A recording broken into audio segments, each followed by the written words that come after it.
Olha, essa próxima história, a história do Rei das Bolachas, o meu editor executivo, Luiz Callas, falou: Gotino, fique atento porque é uma das principais histórias do dia. Nós já falamos sobre este caso este ano, mas agora chegaram novidades, novas informações de uma reportagem especial. Você vai conhecer detalhes agora da vida do Valdecir Bolacheiro. Por que Valdecir Bolacheiro? O Valdecir Bolacheiro é um importante empresário. Ficou rico com uma das fábricas de bolachas mais famosas do país. E ele distribuía, vendia em todo o território nacional. Ganhou muito dinheiro, diversificou os negócios, mas ele quebrou. Como muitos empresários desse país já quebraram. Agora ele vive uma vida muito mais simples. Ele ganhou muito dinheiro, mas perdeu tudo.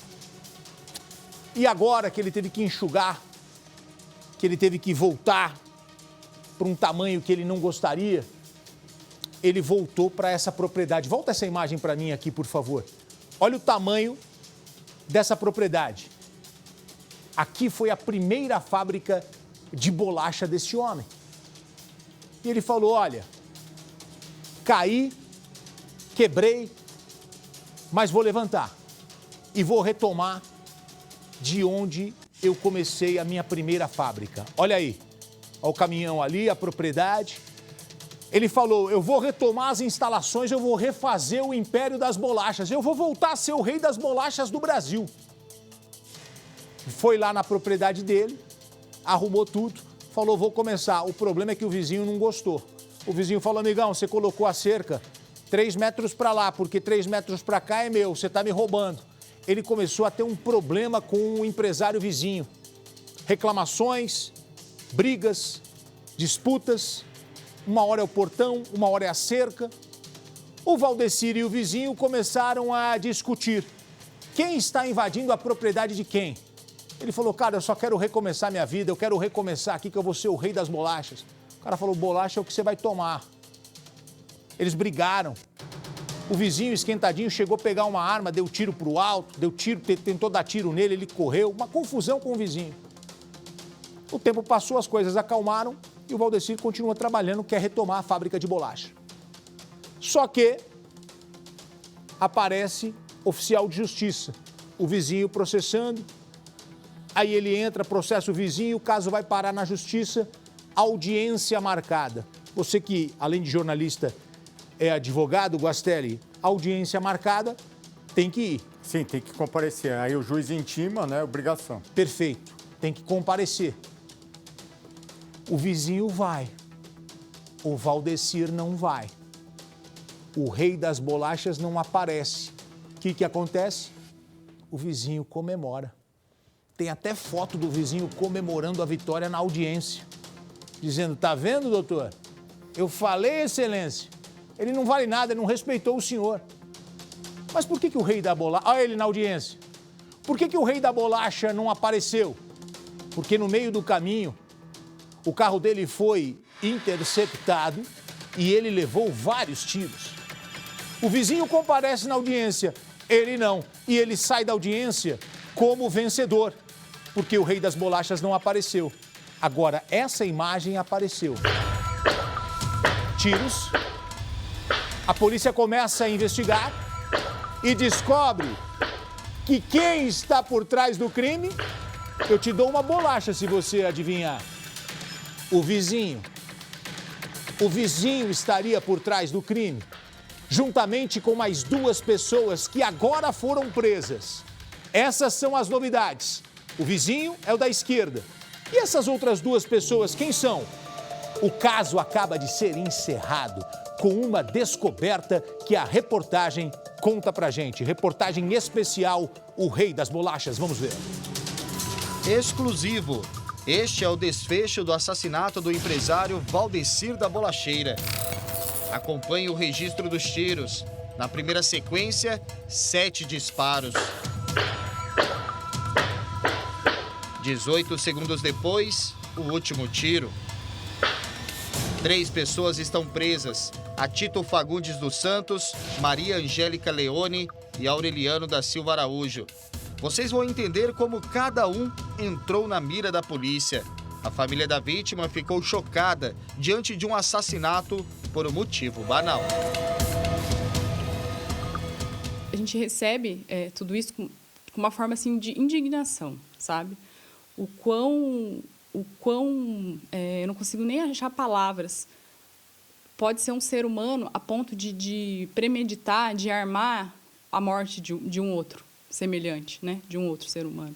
E pela primeira vez na TV, as imagens que ajudaram a polícia. São diversas câmeras que mostram a picape usada pelos assassinos.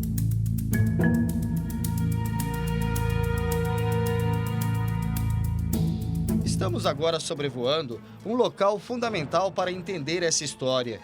O terreno em frente ao antigo Império de Bolachas de Valdecir Custódio Lopes. É aqui que entra Tito Fagundes. Ele é dono do lote e vizinho da vítima.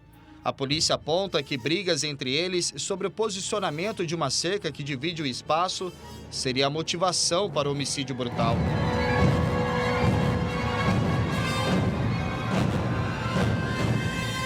Estamos agora em frente de um dos portões da antiga fábrica de bolachas. Aqui ficava a casa da vítima. Do outro lado, a residência de Atito. Um morava de frente para o outro. Nós vamos nos aproximar também do terreno que motivou toda essa confusão. Está bem aqui. E ali vocês conseguem perceber uma cerca improvisada. O detalhe, Atito dizia que tinha direito a mais 3 metros de terra. Já Valdecir, que a metragem estava correta. De lá para cá foram várias discussões, boletins de ocorrência, de ameaças.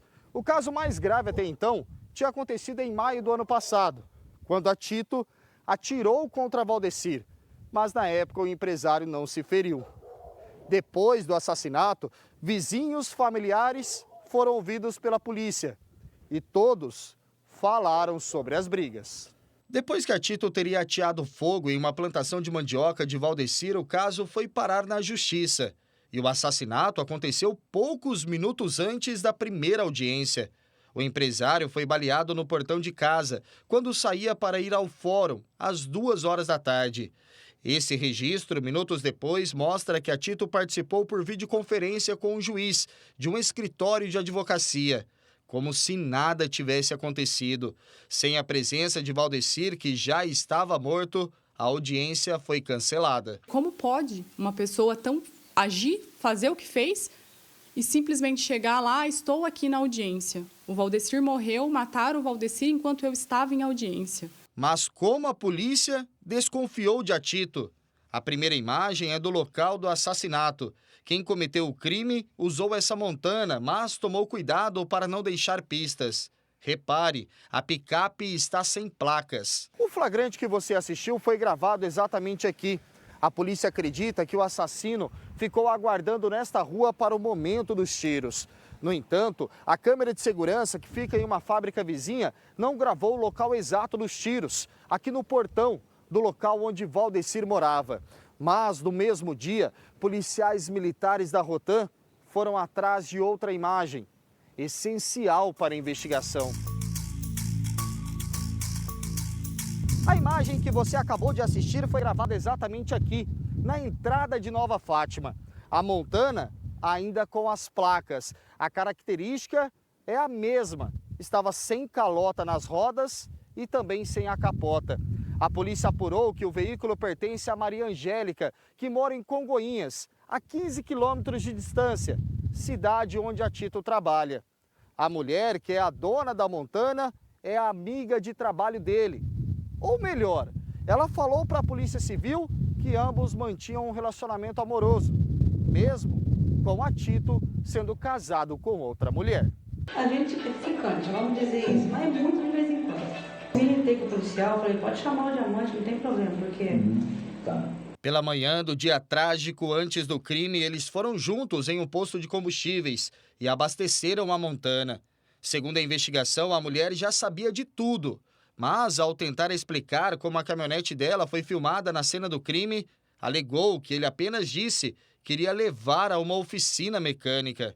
E ele falou que ia levar minha caminhonete para arrumar a correia da caminhonete que estava arrebentada. E foi justamente na oficina mecânica em Congonhas que a montana foi encontrada.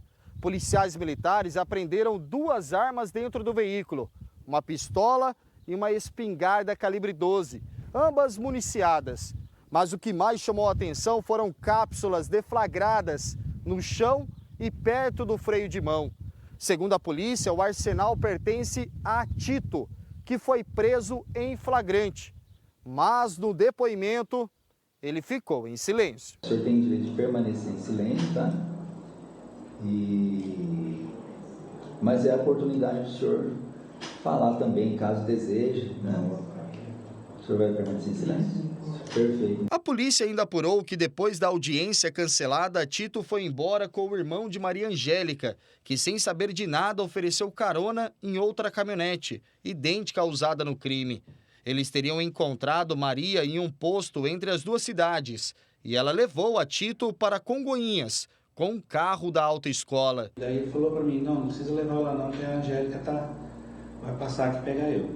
Ele desceu do meu carro e montou no carro que ela estava. Agora tem um detalhe que talvez você não tenha percebido. Na imagem da montana chegando em Nova Fátima, rumo ao assassinato, tem um homem no banco do passageiro. Para a polícia, é Aureliano da Silva, um ex-aluno de Atito. Ele estaria junto no momento do assassinato e teria sido responsável por voltar com um veículo usado no crime para Congonhas. Aí que entram outras imagens importantes. Acompanhem comigo. Aureliano teria ido de manhã conversar com Atito na frente da autoescola, neste Gol Prata. O mesmo carro volta ao estabelecimento às 3 da tarde e busca Tito, ou seja, depois do assassinato. Para a investigação, eles estavam indo pegar a montana para levar na oficina mecânica. Se isso não foi para ter um álibi, eu não sei te dizer o porquê. Porque ele teria qualquer outra oportunidade. Meu pai chegando em casa à noite, qualquer coisa. Então, com certeza, para a gente foi uma tentativa de álibi e houve, com certeza, uma premeditação. Atito Fagundes, Maria Angélica Leone e Aureliano da Silva continuam presos preventivamente. Eles já foram denunciados pelo Ministério Público por homicídio qualificado. Valdecir da Bolacheira morreu com 62 anos.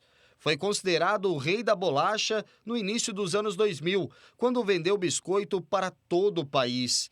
O sonho de voltar com a fábrica foi interrompido. Independente da pena, independente do que aconteça, meu pai nunca mais vai voltar. A forma que ele se foi, isso marcou a gente, traumatizou para o resto das nossas vidas. E você olhar tudo aquilo e saber que não tem mais significado. Por quê? Porque ele, né, o dono do sonho não está mais ali. Arrancaram ele dali. Sabe o que eu penso desse caso? Hoje a gente já mostrou um caso de crime por conta de inveja. Eu acho que também era inveja. Aí você falou, Coutinho, mas o Valdecir da Bolacheira quebrou. Mas o que incomodava o outro não era a questão financeira, era a resiliência.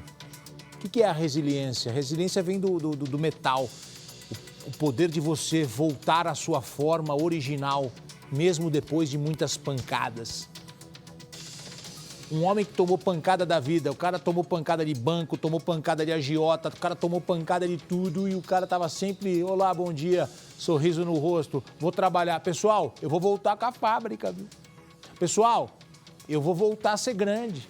Já fui grande um dia, errei, eu vou voltar. O poder que esse cara tinha, ele com a brazuca dele, aquela Brasília antiga, não pode falar velha que o pessoal não gosta, aquela Brasília antiga. E ele falou, não se preocupa, amigão. A minha Hilux vai chegar em 2026. O homem estava voando, o cara falou, eu vou voltar. Isso incomodava o outro de uma maneira, eu não tenho, isso é uma opinião minha, pelo que eu percebi da história, ótima reportagem mostrada aqui. Porque só a questão do terreno lá de cerca, do portão, né? Não invadiu, né? Isso não seria o problema, né? Realmente, como você bem disse, né? Mais um caso aqui de inveja, né? Do vizinho que ia prosperar novamente, né? Então, acabou terminando com o sonho dele de voltar a crescer. A capacidade que o cara tinha de enfrentar os problemas deixava o outro irritado, porque o outro, qualquer batidinha do dedinho do pé na cama, já, meu Deus do céu, acabou. O cara não, o cara ia pra briga todo dia.